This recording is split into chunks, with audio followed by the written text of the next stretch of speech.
Bueno, pues para continuar nuestro programa tenemos el honor de presentarles a la panelista, la maestra Sandra Luz Molina Mata, quien impartirá la conferencia Diseño Sostenible y Contexto Social.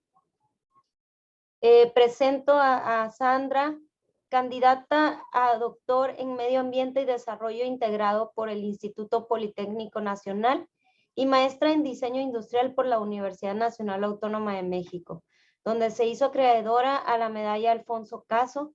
Actualmente, desde 2008, es profesora investigadora titular en la Universidad Autónoma Metropolitana, en la División de Ciencias y Artes para el Diseño. Es tutora acreditada del posgrado en Diseño Industrial de la UNAM, coordinadora de la red LENS para México y Centroamérica, proyecto financiado por el programa Erasmus.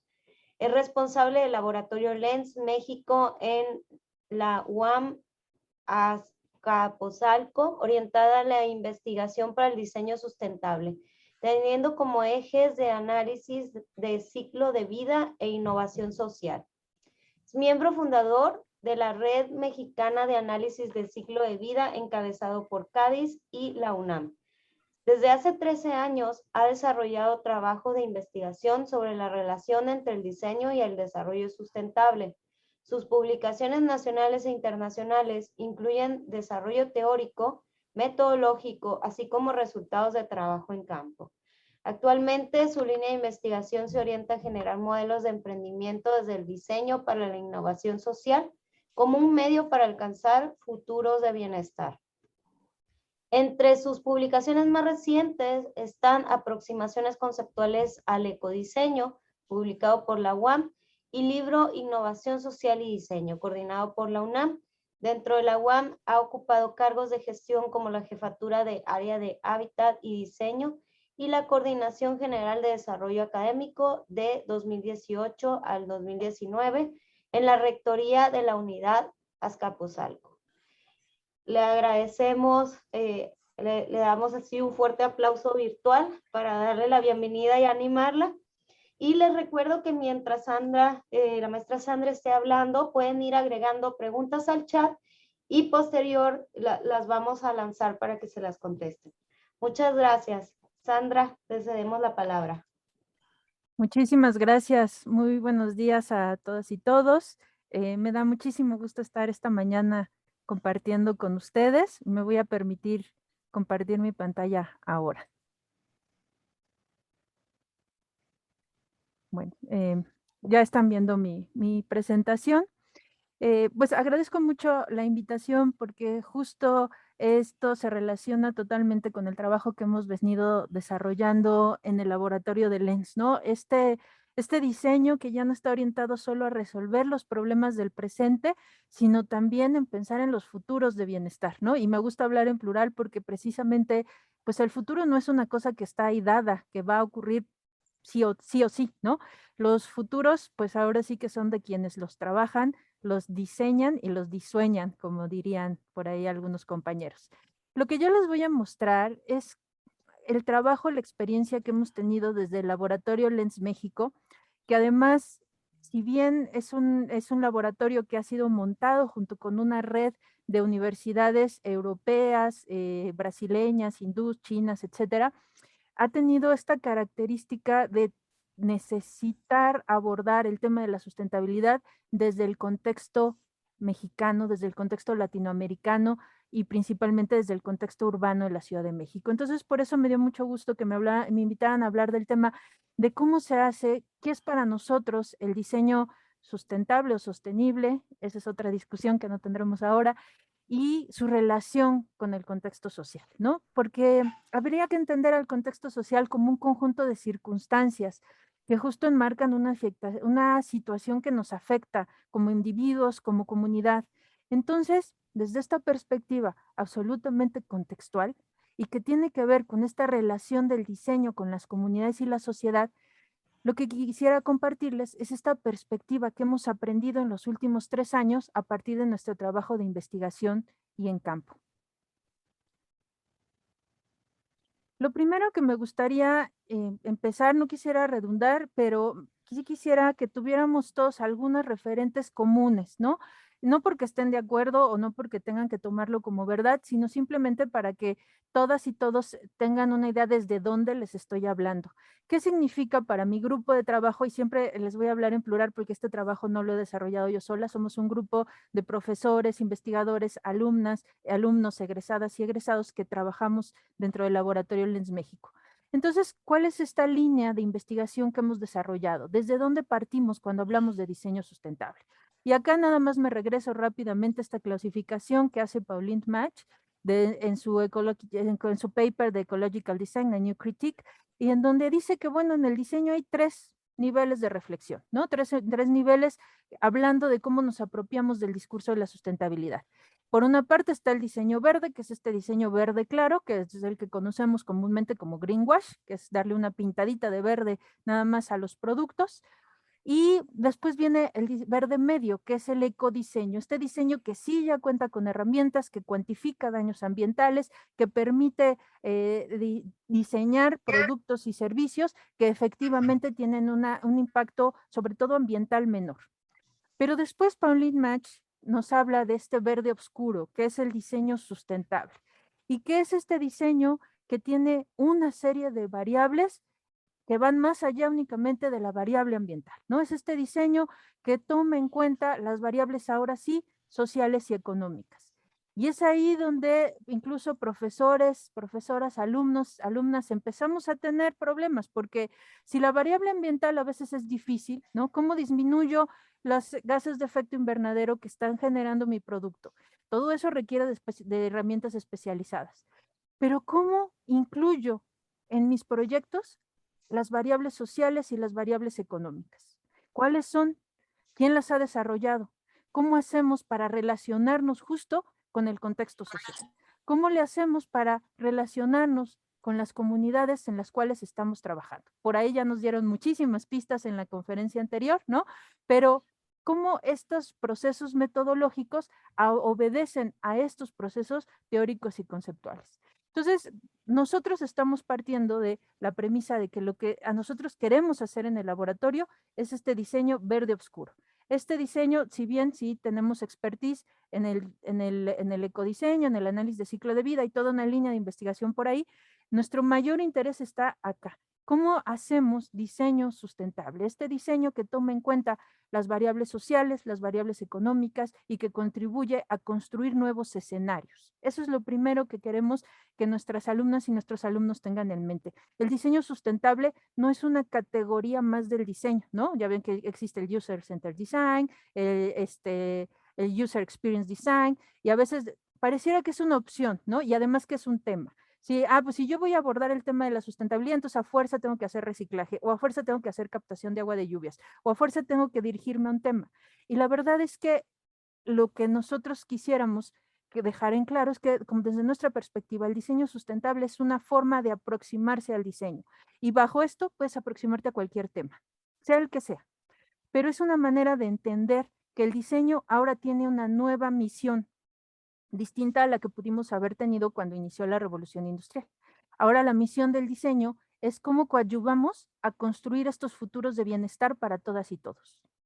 Entonces, a partir de esta premisa de trabajo es que empezamos a desarrollar, ¿no?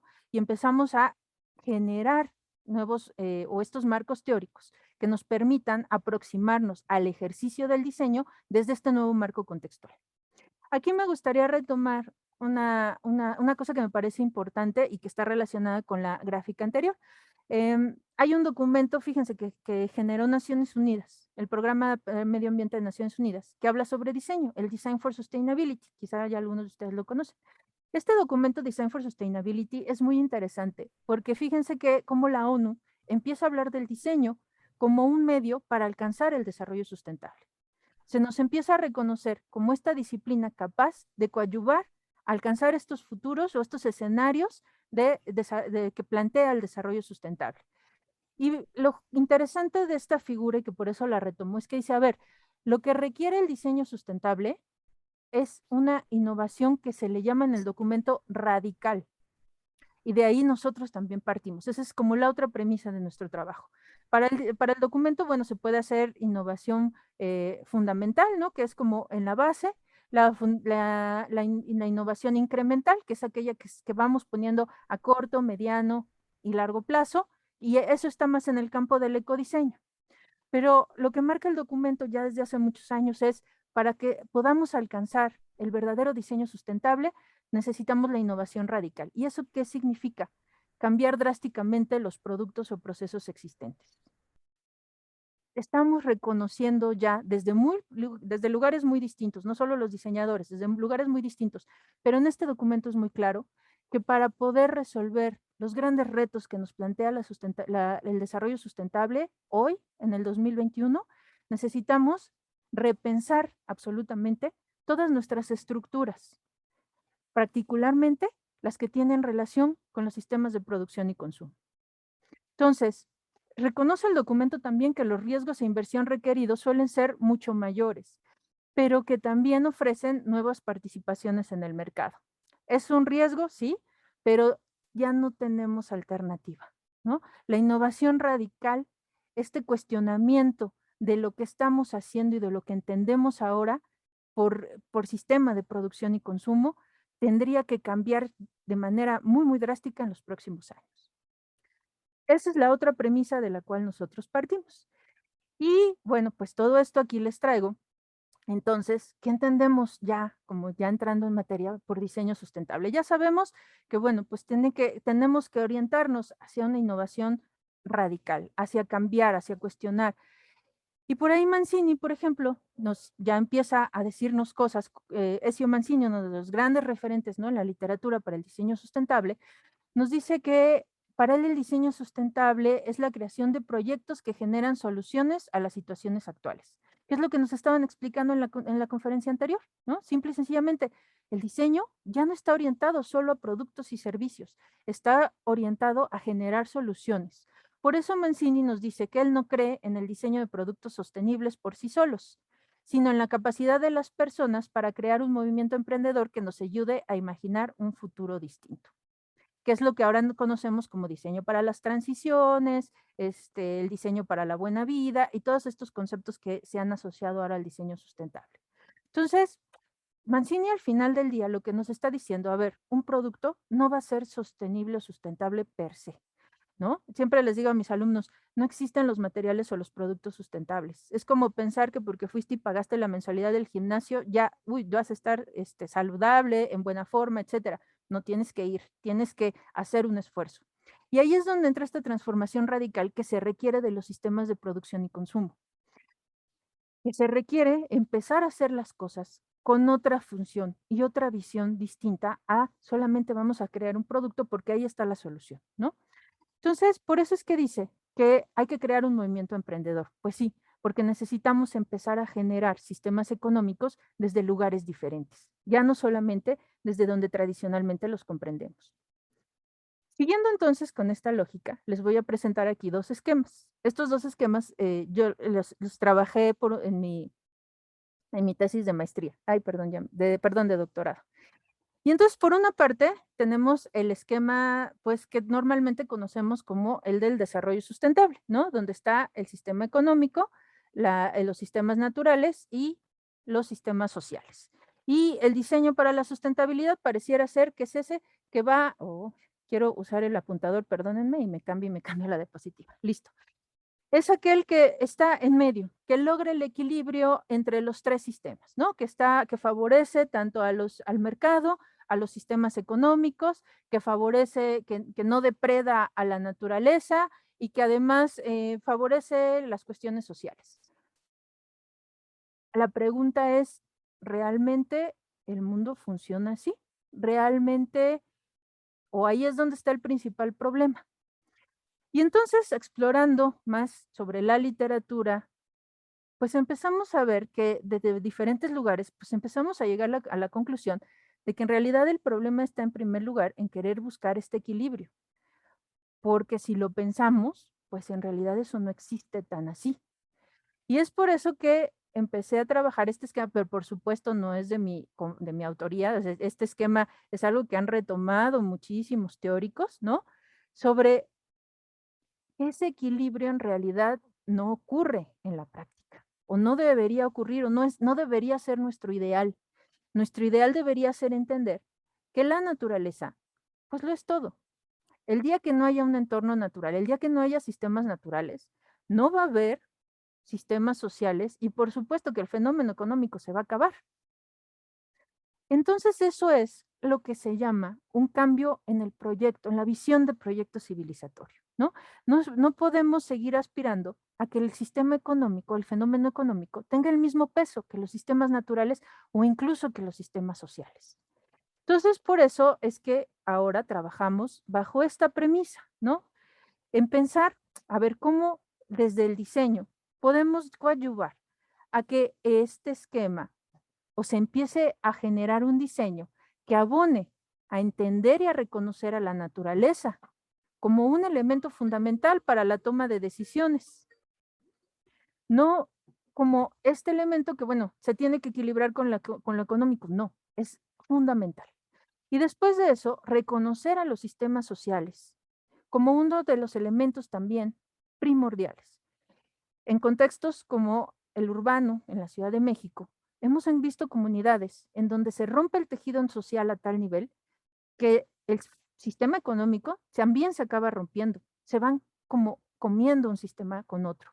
Entonces, no es posible defender el sistema económico sin reconstituir los sistemas sociales y los tejidos sociales. Por eso es que son tan importantes. Y aquí estamos hablando de contextos sociales, ¿no? De ir entendiendo cómo hay comunidades donde los tejidos sociales son muy fuertes y entonces los procesos económicos fluyen de distinta manera, pero hay comunidades donde están rotos. Nosotros hemos trabajado en comunidades donde el tejido social se ha roto por cuestiones políticas incluso, y en los niveles de violencia han alcanzado niveles importantes, y vemos cómo todo lo demás se rompe y se imposibilita. Entonces, por eso es que vemos en dos conceptos claves que van a ir asociados al tema del diseño, una cuestión fundamental para entender nuestro quehacer como diseñadores. Uno de ellos es el concepto de innovación social y el otro es el concepto de economía solidaria. Y aquí podemos entrar a muchos, puede ser economía circular, economía solidaria, hay una discusión por ahí si son lo mismo o no, que la economía social, las economías distribuidas, pero nosotros desde el laboratorio trabajamos el tema de la economía solidaria. ¿Por qué? Porque vemos en estos dos conceptos la posibilidad de reconocer este esquema, de reconocer a la naturaleza como este todo, que sin el cual no va a existir nada más, la posibilidad de reconocer la necesidad de reconstituir los tejidos comunitarios, y eso nos va a obligar necesariamente a buscar o a reentender nuestros sistemas de producción y consumo. Cómo generamos sistemas económicos. Y bueno, pues entonces ya hablamos entonces de la innovación social, pero ¿qué es eso? Porque ahora vemos mucho el tema de los procesos de diseño participativo, la importancia de incluir a las personas, pero ¿por qué está sucediendo eso en el diseño? Eso desde los 70s, ¿no? Ya había estos procesos de diseño participativo, pero a la luz del diseño en el siglo XXI se ha vuelto fundamental, ¿no? Y eso tiene que ver y está totalmente asociado a esta idea de que los procesos de sustentabilidad en realidad se tienen que co-construir comunitariamente, ¿no? No podemos ya pensar en los diseñadores o alguien diciendo políticas públicas desde arriba, es construir con la base social, ¿no? Y eso es desde la política pública, la vivienda, el diseño, etcétera, etcétera. Entonces quisiera mostrar esta tabla que me pareció muy interesante, siempre, siempre la muestro en todas mis participaciones, porque esquematiza como muy bien, ¿no? Qué o hacia dónde nos debería dirigir la innovación social. Y esto siempre lo pongo porque para mí es muy importante que quienes van a salir a campo, que quienes van a ejercer la disciplina del diseño, tengan muy claro desde dónde lo están haciendo. Si lo estamos haciendo para seguir favoreciendo los mercados tradicionales, los sistemas de producción y consumo tradicionales, está bien, adelante, pero que sea por una decisión que nosotros estamos tomando. O lo vamos a hacer desde otro marco que incluso implica otro marco epistémico, otro marco de ejercicio profesional, como es el de la innovación social, ¿no? Y ahí es donde empezamos a hablar del diseño y su contexto. Si seguimos trabajando dentro del mismo esquema de la individualización, la sectorización, la división, el conocimiento como algo centralizado, es poco probable que alcancemos los objetivos del desarrollo sustentable, ¿no? Por otra parte, ¿no? Si se fijan, si lo contraponemos, dentro de la innovación social hay actuando una serie, un marco de valores diferentes. La solidaridad, la integración, la colaboración. Epistemológicamente se reconoce al conocimiento como un resultado de la co-construcción, ya no como un conocimiento centralizado, sino algo generalizado en el que todas y todos podemos participar. Y por eso es que se reconoce una pluralidad de saberes. Y por eso es que se le da tanta valía y tanta importancia a los procesos participativos. ¿Quién es mejor que los miembros de una comunidad? Van a poder saber y entender cuáles son los procesos por los que esa comunidad ya ha atravesado, los problemas. Y eso empieza a cambiar el papel de nosotros como diseñadores al momento de intervenir en nuestros contextos. El aprender colectivo, reconocernos como partes de estos procesos horizontales donde no vamos a ir a solucionar los problemas. Esa es una de las primeras cosas que siempre le digo a las y los alumnos. No vamos a ir a solucionar los problemas, vamos a ir a generar procesos de aprendizaje colectivo y colaborativo donde vamos a poder construir soluciones como ya nos lo mostraron en la conferencia anterior. Incrementar las capacidades de los más vulnerables, cerrar la brecha social y económica. Por eso es que Ezio Mancini siempre habla de que, y fíjense, Ezio Mancini siendo ingeniero, no es diseñador, siendo ingeniero metido a publicar muchísimo sobre diseño, pero en sus últimas publicaciones siempre habla de que lo que se necesita es generar, la innovación social siempre generará modelos económicos sin precedentes.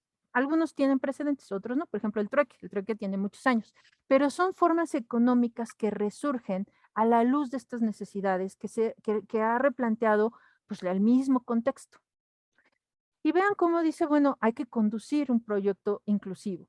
Hay que aceptar que el bienestar se produce y se comparte a través de redes políticas, económicas y sociales.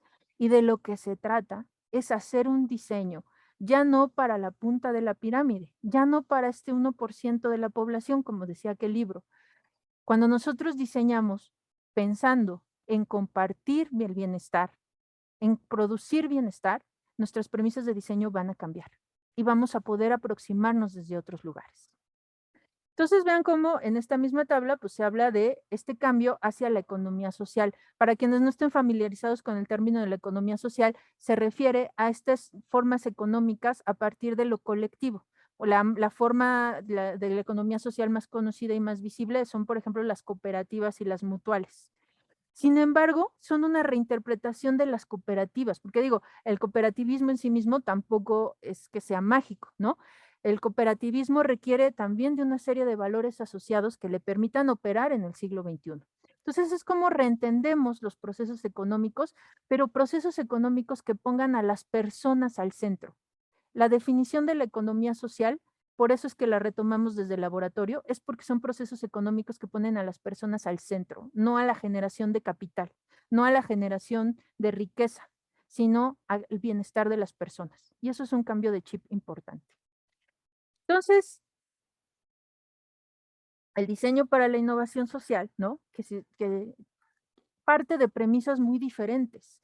Normalmente en la universidad, cuando yo hablaba de diseño para la innovación social, me decían, no, pues es que eso en la UAM Azcapotzalco lo hemos hecho desde los 70s, ¿no? Nosotros siempre íbamos a las comunidades y solucionábamos cosas para las comunidades, sí, pero las premisas de la innovación social son distintas.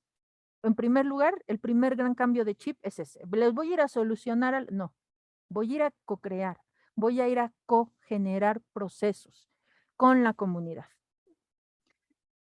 Y la segunda es que, y que justo lo ligo con lo que decía la conferencista anterior, lo que nosotros rediseñamos cuando hacemos procesos para la innovación social es que lo que se rediseña está relacionado con las formas en que las personas generan formas sociales.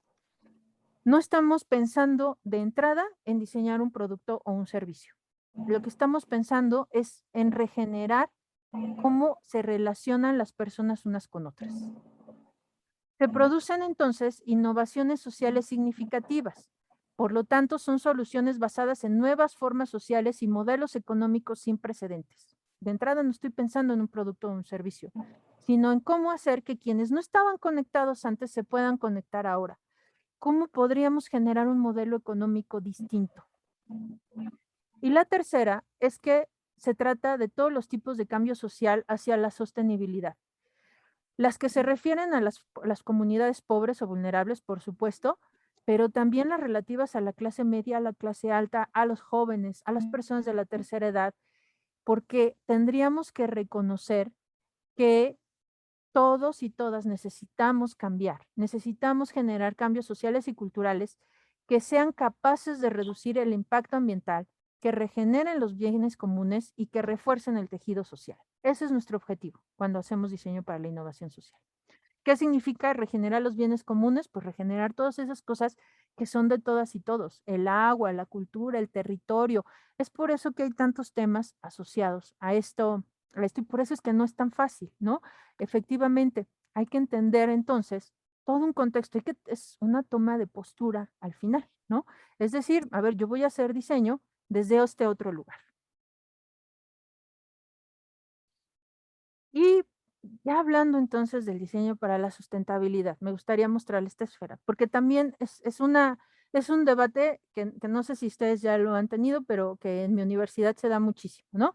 Cuando hablamos del diseño para la transformación social, que es donde estamos hablando, el diseño para la innovación social, el diseño para las transiciones, siempre empieza esta discusión de sí, pero es que los diseñadores industriales lo que diseñamos son productos y no todo lo demás, y entonces, ¿qué va a pasar?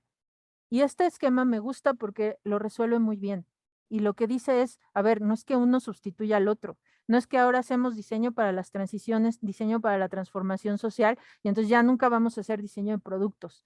Si ustedes se fijan, este esquema, que es de Elizabeth Pastor y de Van Pater, lo que nos dice es, en realidad el diseño actualmente es todo esto. Si se observan, hay unas flechas que están retroalimentando el diseño tradicional con el diseño para la transformación social. El diseño de productos y servicios está alimentándose de los tres, el diseño para la transformación organizacional. Es decir, no abandonamos un proceso por el otro. No es que ya quien hace diseño para las transiciones nunca en su vida vuelve a hacer diseño de producto. Claro que lo hacemos, porque se van complementando unos con otros. Entonces, em, es muy importante evitar, ¿no? Estas discusiones en donde, pues no abandonamos nuestro quehacer como diseñadores como lo entendemos. Estamos partiendo de un punto distinto, un marco de referencia distinto para seguir haciendo lo que sabemos hacer. Pero eso nos permite ampliar nuestro campo de acción y aproximarnos de una manera distinta a los problemas de diseño. Entonces, nosotros partimos de que, pues, lo que se requiere realmente para alcanzar el diseño sustentable o el diseño para la sustentabilidad, para los futuros de bienestar, está aquí, en el diseño para la transformación social. Pero que todo esto va acompañado con todos los otros procesos de diseño. Nunca hemos abandonado el diseño de productos y mucho menos el diseño de servicios.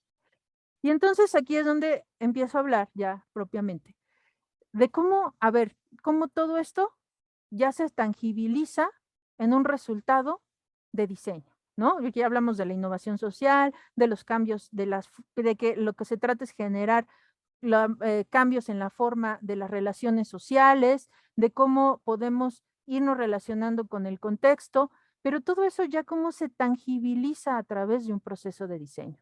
Entonces, aquí es donde empiezo a retomar el concepto de diseño de sistema, servicio, producto sustentable, ¿no? Que por ahí también es uno de los objetivos de este evento, que puedan diseñar un sistema, un servicio o un producto o un sistema, servicio, producto. Desde nuestra perspectiva, normalmente los productos sustentables operan en sistemas completos de servicios también, ¿no? Entonces, si retomamos a ver lo que dicen Tishner, Ryan y Betzoli, ¿no? Que son, que participan justo en la Red Lens, Betzoli es el líder de la Red Lens, es que son una de las formas de innovación radical. ¿Se acuerdan que hablábamos de que lo que se requiere es generar innovación radical, ¿no? Ya no pensar en, bueno, ¿cómo le hacemos para que el producto sea más sustentable? Sino empezar a plantear desde el problema de diseño desde otros lugares. Entonces, se puede considerar que un sistema servicio producto sustentable amplía el alcance del diseño. ¿Por qué? porque reconfigura un conjunto de productos y servicios para satisfacer las necesidades de un cliente de una manera mucho más económica, ambientalmente eficiente y socialmente sensible. Perfecto. Entonces, cuando hablamos de un sistema servicio-producto, eso nos permite que el producto opere en condiciones mucho más controladas y que nos va a permitir no controlar, pero sí definir mejor las variables sociales y económicas bajo las cuales opera. Pero, ¿qué es lo que más me importa de los sistemas servicio-productos sustentables? Pues que, si ustedes se fijan, de fondo, lo que hacen los servicios, en muchos casos, es reconfigurar las relaciones sociales y las relaciones comerciales. ¿Por qué lo digo? Porque normalmente los servicios suelen conectar gente que originalmente no estaba conectada dentro de un sistema, por ejemplo. Y se acuerdan que les decía que justo la innovación social se trata de eso, de reconfigurar formas sociales. Entonces, los sistemas servicio-producto son una muy buena manera de tangibilizar las innovaciones sociales. Cuando nosotros empezamos a diseñar pensando en un sistema servicio-producto, ¿no? Empezamos a ver que, bueno, pues se pueden encontrar nuevos mercados, es mucho más fácil para un servicio moverse de mercado, se permite sobrevivir en mercados que cambian rápidamente, aumentan la eficiencia y reducen el consumo de recursos. Todo esto lo estoy planteando como lo hemos trabajado en la Red Lens, que es internacional. Ahorita les voy a platicar la parte contextual. Permiten competir en el mercado y generar valor y calidad social, disminuyen el impacto social o ambiental negativo. Una de las grandes ventajas que se ha encontrado a los sistemas servicio-productos sustentables a nivel internacional es que, por ejemplo, permiten dar acceso a servicios a una gran cantidad de la población que de otra forma no podría acceder a ellos. Ejemplo, las oficinas compartidas. Es un ejemplo como muy dentro del mercado actual, ¿no? Pero, insisto, lo que me gustaría que ustedes mantuvieran más en mente es que los servicios nos permiten reconfigurar relaciones sociales, ¿no? Gente que no está conectada, gente que no participaba en un sistema, ahora participa, etcétera. Entonces, lo que nosotros hacemos en el Laboratorio Lens México es que efectivamente diseñamos sistemas servicio-producto sustentable, pero partiendo del marco teórico conceptual de la innovación social. ¿Qué quiere decir? Que tratamos de diseñar sistemas, servicio, productos sustentables para resolver necesidades sociales de las comunidades con las comunidades, ¿no? Entonces, ¿qué es lo que tratamos de hacer? Pues explorar oportunidades, identificar y analizar el sistema de referencia, generar ideas, detallar conceptos, evaluar y prueba de conceptos detallados, implementación de planificación. Todo esto me voy muy rápido porque ya lo andaron con mucho detalle en la conferencia anterior, ¿no? Y si ustedes se fijan, pues a lo que se trata es de básicamente codefinir un problema con la comunidad, poder trabajar con la comunidad para desarrollar una solución, pero lo que nosotros hacemos es utilizar nuestro expertise para irla formalizando a través de un sistema servicio-producto sustentable que funcione en un marco económico distinto. Esa es nuestra labor como diseñadores, ir facilitando el proceso para la comunidad, porque para las comunidades no es fácil, ahorita les voy a mostrar un ejemplo, y ir aportando nuestros saberes para darle forma a eso de un servicio y que pueda operar a largo plazo en las comunidades. Les voy a platicar rápidamente entonces de nuestra experiencia. Nosotros hemos trabajado en comunidades como Chimalhuacán, Tepito, y básicamente habíamos trabajado en contextos urbanos. Pero hoy les quiero platicar como nuestra experiencia más visible, que fue en el diseño de servicios, sistema de servicio producto sustentable, con una comunidad en Desierto de los Leones. Desierto de los Leones es un parque, es una reserva natural protegida en la Ciudad de México, pero que tiene muchos conflictos de interés al interior, porque es un territorio ejidal y eso está ligado como al territorio. ¿Quiénes estaban ahí antes de que declararan que eso era una zona protegida? ¿No? Ahí empiezan los problemas de la sustentabilidad, porque si bien, bueno, esta es una zona natural protegida, es un bosque que está en la Ciudad de México, desde el Porfiriato lo declararon zona natural protegida, pues ahí ya había gente y ahí ya había pueblos y ahí ya hay gente que se declaraba dueña de esos terrenos y que a pesar de que del Porfiriato ya pasaron más de 100 años, hay gente que sigue reclamando derechos sobre esos territorios. Parte de esa gente son los comerciantes del Desierto de los Leones. Estos son personas que, porque justo están arraigadas a ese territorio, tienen locales comerciales dentro del parque del Desierto de los Leones y venden comida. El otro tema con ellos es que todos son familia, o la mayoría están ligados por lazos familiares. Son cerca de 100 personas. Cuando nosotros llegamos a trabajar con la comunidad, lo hicimos a solicitud de la alcaldía o de la delegación, de quien lleva la gobernanza de ese territorio. Y entonces ellos nos decían que el problema era que nadie podía controlar a los vendedores, ¿no? Que no se podía hablar con ellos, no se podía nada. Hicimos un primer viaje exploratorio, bueno, de reconocimiento, y mis alumnos llegaron convencidos que lo que había era un problema de infraestructura, ¿no? Y me decían, maestra, es que lo que pasa es que hace falta una puerta en el baño.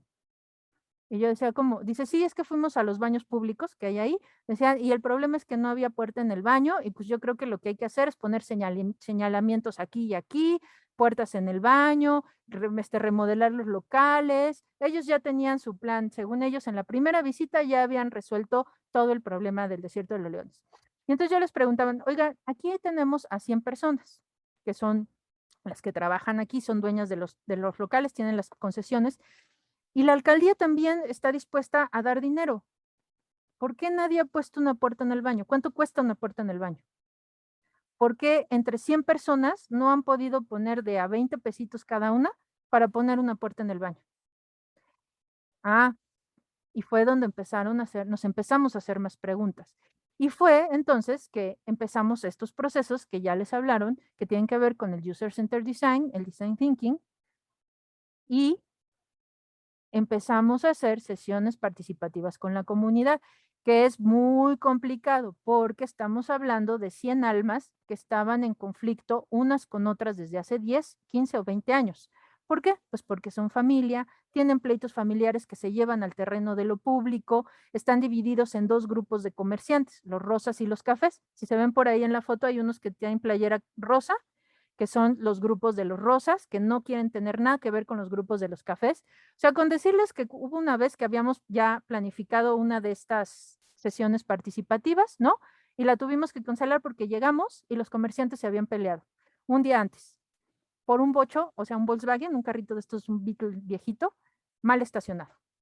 Pero es que, ¿por qué lo dejó ahí? No, pero es que ya habíamos dicho que sí. No, no, no, pero es que yo estoy enferma de diabetes y entonces no puedo caminar. No, no me importa, no podías dejar tu carro ahí.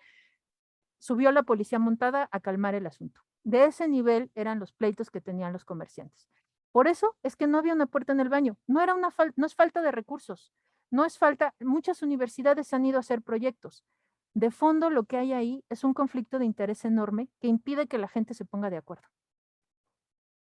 Y entonces, en esta sesión, lo que hicimos fue empezar a hacer mapeos colaborativos, ¿no? Mapeos, y lo que hicimos fue que como íbamos nosotros como universidad, intervenimos, ¿no? Y entonces le dijimos, no, no, no, vamos a hacer equipos de rosas con cafés. Y como nosotros estábamos ahí facilitando el proceso, pues ya no hubo tanto estos conflictos y ya nadie se peleó. Y pudimos llevar a cabo este primer mapeo colaborativo con ellos, ¿no? Entonces, pero fue un proceso como larguísimo, nos llevó casi 4 meses poder lograr la confianza, poder lograr, y casi cada vez que íbamos teníamos que empezar de cero, ¿no? Porque la gente es muy desconfiada, tienen intereses particulares, y ahí es donde vamos entrando el tema contextual, ¿no? Los procesos de innovación social a veces parece, uy, que todo es cantar y bailar, ¿no? Y la verdad es que no, pueden ser procesos conflictivos, pueden ser procesos que requieren de mucho tiempo, pueden ser procesos que requieren incluso de los saberes de otras disciplinas, etcétera, etcétera, ¿no? Aquí vemos a una de mis alumnas, exalumnas, ahora es una chica ya egresada, Erika, ya con una de las comerciantes, y ese fue un proceso clave, que algunas de las alumnas y los alumnos podían empezar a platicar en corto con los comerciantes, porque otro de los grandes problemas que había y que es muy común en las diferentes comunidades en México es el cacicazgo político. Entonces los comerciantes, los líderes de los comerciantes no querían que habláramos directamente con ellos, no querían que nos dieran información, pero mis alumnos se fueron colando ahí, ganaron la confianza de algunos y así fue la estrategia que pudimos trabajar. Al final, yo siempre resumo los procesos que hacemos en comunidad en 3 etapas. La primera es entender cómo está la comunidad actualmente, tener una fotografía. Después, hacer el proceso el rediseño de las formas sociales y lograr, por último, una nueva fotografía de cómo está el sistema comunitario. Si se fijan, esto que les presento aquí es el primer mapa de actores de Desierto de los Leones. Este que obtuvimos después de estar yendo a la comunidad, después de estar haciendo entrevistas profundas, observaciones participantes y no participantes, todas estas herramientas que ya les platicaron. Y entonces se dieron cuenta que el problema es que hay una red de relaciones complejísimas que obedecen a la familia, a que llevan como 30 años trabajando en el mismo lugar, a que no hay una distinción entre este es mi casa, mi espacio privado y este es el espacio público. Para ellos, estos territorios donde ellos trabajan y venden son parte de su espacio privado y los defienden como tal. Y vean cómo aquí arriba, pues vemos que hay como 3 personas, 3 líderes, 4 con el señor Jiménez, que era parte de la alcaldía, involucrados. O sea, 4 personas que tenían que prácticamente tratar de súper relacionar a todos los demás, que además son familia, son propietarios, etcétera, etcétera. Y entonces, por eso lo empezamos a abordar como un diseño de servicio, ¿no? Y ustedes híjole, mis alumnos no crean, llegar a este punto les costó muchísimo trabajo, porque como esto, una alumna me decía, es que lo que necesitas son terapias, son constelaciones familiares, ¿no? Incluso la alcaldía nos decía, pues si ustedes me dicen que lo que necesitan son constelaciones familiares, buscamos a alguien que venga a dar constelaciones familiares, terapia psicológica, y sí, o sea, puede ser que muchos de ellos tenían, o sea, a nosotros nos tocó puntos en donde las alumnas se acercaban a platicar con algunas de las vendedoras y acababan las señoras llorando por cosas que pasaron hace 20 años, por rencillas que había, etcétera, ¿no? Y digo, sí tenían muchas cosas que resolver, pero la pregunta era, nosotros, ¿cuál es nuestra misión? ¿No? Que como nos planteaban en la conferencia anterior, pues están todos estos post-its, que así el laboratorio está lleno de post-its, y ¿cómo decidimos qué es lo que vamos a atender? Y por eso es que lo que nosotros decidimos es cuando lo empiezas a abordar como un diseño de sistema, servicio, producto, te empiezas a preguntar, bueno, ¿cuál es la unidad de satisfacción? ¿Qué es esto que tu servicio va a satisfacer? Y fíjense, los alumnos ya después de mucho darle vueltas, llegaron que el tema era la democratización de la información. Uno de los grandes temas en las comunidades, sobre todo urbanas y también en muchas comunidades rurales, es que existen cacicazgos políticos de muchos años. Y acá lo que estaba sucediendo es que la alcaldía o quienes llevan el gobierno, el Estado, generaba información, pero esa información nunca llegaba directo a los vendedores. Llegaba a los líderes de los comerciantes y ellos filtraban la información para los comerciantes. Y eso ocasiona un montón de problemas. ¿Por qué? Porque cuando tú la filtras, pues les decían lo que ellos entendían, lo que ellos querían, lo que ellos les convenía. Era una manera de mantener el control sobre sus comunidades. Y lo mismo ocurre con muchos grupos políticos en México, la Antorcha Campesina, el Frente Popular Francisco Villa, muchas organizaciones vecinales. Y ese es uno de los grandes problemas en México. Más bien tienen un papel de este tipo, que se aproximan más al cacicazgo político que a una verdadera organización comunitaria. Entonces, empezamos a trabajar a partir de eso. ¿Cómo desarrollamos un servicio que permitiera la democratización de la información y una comunicación asertiva entre la comunidad, ¿no? El objetivo era que ellos se pudieran comunicar sin necesidad o sin que se terminaran peleando, porque siempre que tenían asambleas, siempre que tenían reuniones, acababa con la intervención de la policía montada, con 1 o 2 miembros de la comunidad detenidos. ¿Cómo logras que se puedan poner de acuerdo para hacer cosas para su propia comunidad? Y bueno, pues finalmente llegamos a esta que es una herramienta que tiene la Red Lens a nivel internacional, que está disponible en la página, en el sitio web, que es un Concept Description Form, ¿no? Y empezamos a describir cómo es el servicio. Y entonces ellos el nombre que le dieron es una agencia de autogestión para la comunicación efectiva, que no es más que un sistema en el que los mismos comerciantes iban a operar un módulo de información interno. Se iban a ir turnando y se iban a ir rolando para que los comerciantes pudieran estar recibiendo boletas. Y diseñaron mis alumnos unos formatos a través del cual los comerciantes iban a poder llevar información, iban a poder expresar sus ideas, sus quejas, etcétera, etcétera. Y eso iba a ir a una caja cerrada y se iba a abrir solo con la presencia de la gente de la alcaldía y en asambleas mediadas. ¿Qué quiere decir? que los líderes comunitarios, los líderes comerciantes, de los comerciantes ya no iban a intervenir en el proceso de comunicación.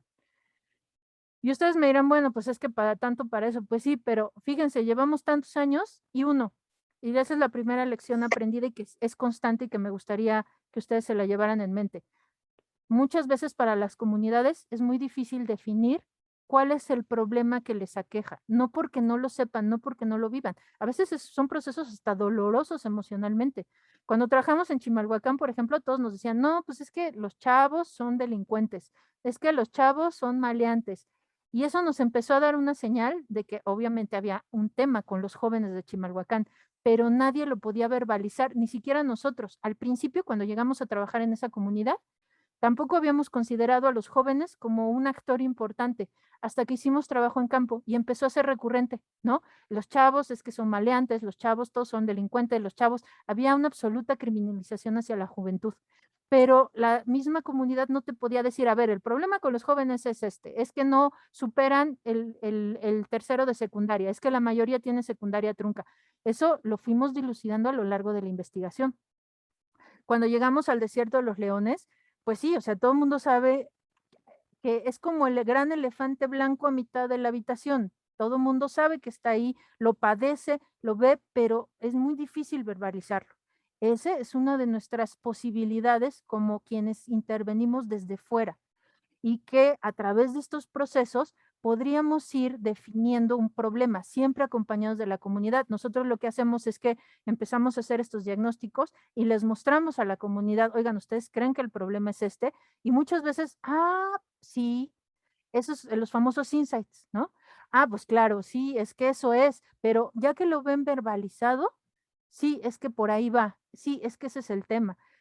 O a veces te dirán, sí, pues es que ya lo habíamos pensado, pero no sé, las comunidades no siempre van a tener claro cuál es el problema, porque a veces, insisto, hay procesos hasta muy dolorosos. Cuando trabajamos en Chimalhuacán había hasta matanzas, imagínense, de por medio. Entonces, hay procesos que son dolorosos para las comunidades y o de las cosas que nadie quiere hablar, pero se empiezan a hacer visibles, ¿no? Conforme van avanzando los procesos. Y cuando empiezas a generar este tipo de soluciones, pues empieza a ser como más visible las soluciones que están al alcance de la comunidad misma. Este es el blueprint de la agencia de autogestión. Entonces se hizo todo un desarrollo, ¿no? En donde estaba, por eso les decía, no se abandona el ejercicio del diseño de producto, el diseño de servicio. Este es un blueprint de diseño de servicio, tal cual.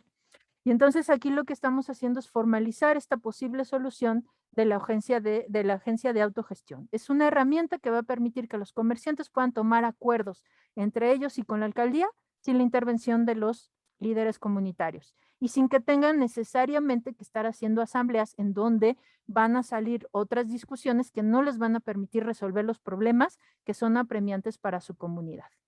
Entonces, bueno, este blueprint, ¿no? Es una de las muestras, digamos, de que nosotros tenemos, de cómo se pueden formalizar los procesos de innovación social en cosas concretas y que tienen que ver con nuestro quehacer profesional.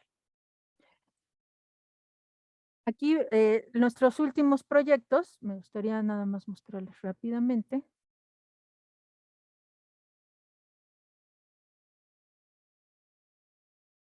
Me gustaría mostrarles nuestros últimos proyectos.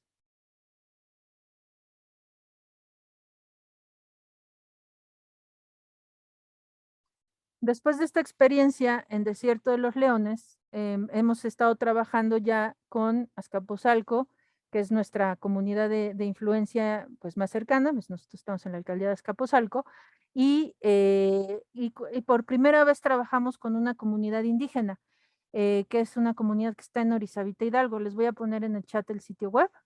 Ahí está todo el desarrollo metodológico, todos los problemas, etcétera. Y justo estos proyectos ya los abordamos en la pandemia, ¿no? Entonces, justo, por ejemplo, en el equipo de Azcapotzalco trabajó con la nueva ley de participación ciudadana. En la Ciudad de México tenemos una nueva ley en donde, pues ahora, por ejemplo, hay unas cosas que se llaman presupuestos participativos, que es un dinero, recursos que asigna el gobierno para las colonias. Y las colonias tienen que decidir en qué se va a invertir. Entonces, la nueva ley de participación ciudadana obliga a que para que esos recursos se asignen, tuvo que haber habido un diagnóstico participativo de por medio. La cosa es que, pues, ¿cómo haces un diagnóstico participativo? No todo el mundo tiene el expertise para eso, no todo el mundo tiene el expertise para hacer justo esto que les acaban de mostrar en la conferencia anterior. ¿Cómo haces un proyecto co-creado con la comunidad? Entonces, lo que nosotros empezamos a trabajar con la comunidad de Azcapotzalco, pues fue justamente este proceso en donde, a partir de la ley de participación ciudadana, fuimos, y de la experiencia que habíamos tenido ya con comunidades, fuimos delimitando cómo podríamos generar estos procesos para los diagnósticos participativos, ¿no? Fuimos detectando cuáles son los problemas actuales, hubo muchísimo trabajo de campo, todavía el primer trimestre lo pudimos hacer en campo, todos los problemas que había, y fíjense que fuimos encontrando cosas muy interesantes. A veces cuando la comunidad te dice, es que el problema es que hay muchos asaltos en esa esquina, entonces queremos poner una cámara de vigilancia, o que nos pongan una luminaria, o que poden árboles. Normalmente los recursos de proyectos participativos se van en cámaras, luminarias o poda de árboles, porque las personas piensan que con eso se va a solucionar el problema de inseguridad, cuando en realidad lo que hemos visto, pues es que los problemas de inseguridad, pues obedecen más a esto que decíamos, la ruptura de los tejidos sociales, porque es como decir, bueno, pues a ver, ya te pusimos la cámara y siguen asaltando en esa misma esquina, porque resulta que el que asalta es el hijo de la señora que vive ahí, ¿no? Y que, pues derivado de toda esta ruptura del tejido social, pues el cuate sale y asalta y no le interesan sus vecinos y no le interesa nada. Entonces, por eso es que sí, muchos de los proyectos actualmente se orientan hacia allá. Es este asunto de recuperar los tejidos sociales. Entonces, pero eso es muy difícil. Si tú vas a una comunidad y les preguntan qué necesitas, pues te van a decir normalmente poda, luminarias y cámaras. Pero ¿cómo hacemos para que las comunidades transiten hacia ese otro nivel de diagnóstico, transiten hacia ese otro nivel de toma de decisiones y decir, bueno, pues es que a lo mejor lo que hace falta es un parque público para que los niños convivan y se relacionen con su comunidad? Estoy hablando al aire. O lo que hace falta, a lo que me refiero es que lo que hacen falta son otro tipo de soluciones y ese dinero público pudiera estar mejor invertido. Otro de los grandes temas es la cultura del asistencialismo, ¿no? Hay que dar, me tienen que dar, no, y eso implica no tomar responsabilidad como ciudadano, tanto para llevar a cabo como para supervisar, etcétera, etcétera, ¿no? De ahí la baja participación. Entonces, son una serie de temas entrelazados. Entonces, a partir de eso, pues se hizo este análisis de información, como ven, pues todavía lo pudimos hacer presencial. Hacemos muchos árboles de problemas comunitarios y eso es bien interesante. Una lección interesante que nos ha dejado eso es que hay veces que un vecino no, es que el problema es que me dejan basura en mi puerta y ese es el gran problema y toda la comunidad debería estar trabajando para resolver eso. Y cuando haces un árbol con todos los vecinos, ese vecino se empieza a dar cuenta de que si alguien le deja basura en su casa es porque el camión de la basura no pasa, y que si solucionáramos el problema del camión de la basura, resuelves indirectamente su problema. Y entonces eso empieza a hacer cambios en cómo las personas perciben sus propios problemas y su propia relación con su territorio y su comunidad. Entonces, bueno, pues hemos estado trabajando, hacemos muchísimos estos análisis de información colectivos. Y a partir de eso, pues obtenemos estas primeras fotos, ¿no? Lo que les decía, el mapa de actores. ¿Cómo está la comunidad actualmente para entender mejor qué es lo que se necesita? Lo interesante fue que ya aquí generamos los mapas del sistema y fue cuando empezó la pandemia. Entonces, a partir de eso, pues aquí los muchachos, fíjense todavía, este es el diputado que impulsó lo de la ley de participación ciudadana, las alumnas y los alumnos pudieron entrevistarlo todavía, determinar quiénes eran los actores, además de los vecinos, ¿no? El Instituto Electoral, la Comisión Nacional de Derechos Humanos, y sí, hicieron lo que les decían ahorita de la herramienta persona, es decir, utilizaron varias de estas herramientas para ir entendiendo los diferentes problemas. Pero después, pues sí, nos tuvimos que efectivamente adaptar a la pandemia. empezar a trabajar procesos de etnografía digital, tomamos cursos para eso, y tomaron, fíjense, estos alumnos se formaron en el tema de modelos económicos alternativos, porque justamente lo que buscábamos era, además, cómo dar viabilidad. Hay muchos proyectos que tienen las comunidades que no van a alcanzar recursos gubernamentales, pero realmente están solamente supraditadas a eso, o podríamos generar proyectos que lograran autofinanciarse desde otras perspectivas. Entonces, bueno, a partir de eso se hizo la identificación del reto y al final se acabó el reto de diseño era facilitar herramientas para desarrollar un buen diagnóstico participativo para la ciudadanía, ¿no? Y entonces se empezó a generar o a gestar un proyecto que se llama Brújula Colectiva. Aquí, fíjense, empezamos a utilizar las herramientas del Human Centered Design, esta herramienta que se llama, nosotros utilizamos muchísimo el toolkit de IDEO, por ejemplo, Download Your Learnings, se hicieron todos estos procesos participativos con vecinos de la alcaldía, pero también de otras localidades. Se hicieron sesiones de co-creación, ¿no? Con la participación de los vecinos. Y se llegó finalmente al Concept Description Form. ¿Se acuerdan? Este mismo que les presenté para Desierto de los Leones. Y acá lo interesante, y eso fue lo que me empezó como a llevar hacia otros lugares, es que mis alumnos al final lo que querían desarrollar era una consultora de diseño y participación social. Es decir, todo este expertise, enfocarlo a un grupo de consultores que pudieran dar servicio a las diferentes comunidades. Y entonces, en vez de ser solo un kit de herramientas, como se había perfilado al principio, acabó siendo un emprendimiento desde la economía social y solidaria. Entonces, incluso se hicieron cálculos financieros, ellos tienen todos sus sábanas de presupuesto, de cuánto costaría llevar a cabo, y ellos, esto lo que no les he dicho es que estos alumnos que participan en estos proyectos son alumnos del último año de la universidad. En nuestra universidad los alumnos no hacen tesis. Durante el último año desarrollan un proyecto que se llama Desarrollo Integral de Productos, y ya con eso, pues ellos pueden egresar y obtener su título. Entonces, bueno, este proyecto fue su proyecto terminal. Entonces ellos, a partir de todo esto, construyeron un emprendimiento pensado desde la economía social y solidaria como una consultora que pudiera trabajar con las comunidades, ¿no? Se hicieron videos, etcétera. Entonces, un poco lo que yo quisiera transmitirles en esta conferencia, en esta presentación, es cómo a partir de hay que salir a campo, a co-construir con las comunidades, pero hay que tener muy claro cuáles son los valores que yo quiero o bajo los cuales voy a trabajar. Hay que tener muy claro cuáles son los conceptos que yo estoy abrazando desde el desarrollo sustentable para que realmente eso se pueda transmitir a las comunidades. Y los tenemos nosotros como docentes que reproducir al interior de nuestros equipos de trabajo. Si nosotros queremos que nuestros equipos de trabajo aprendan a trabajar, a co-crear con las comunidades, tenemos que facilitar esos procesos de co-creación al interior de las aulas. Es decir, enseñarles a co-construir el conocimiento desde que se están formando con nosotros para que en el momento en el que salen a las comunidades esos procesos les sean naturales. Todo esto implica cambios a muy distintos niveles y ese es, creo, que la propuesta o lo que deberíamos apostar para tanto la docencia como para el ejercicio profesional en los próximos años. Yo hasta ahí dejaría mi participación. Les agradezco mucho.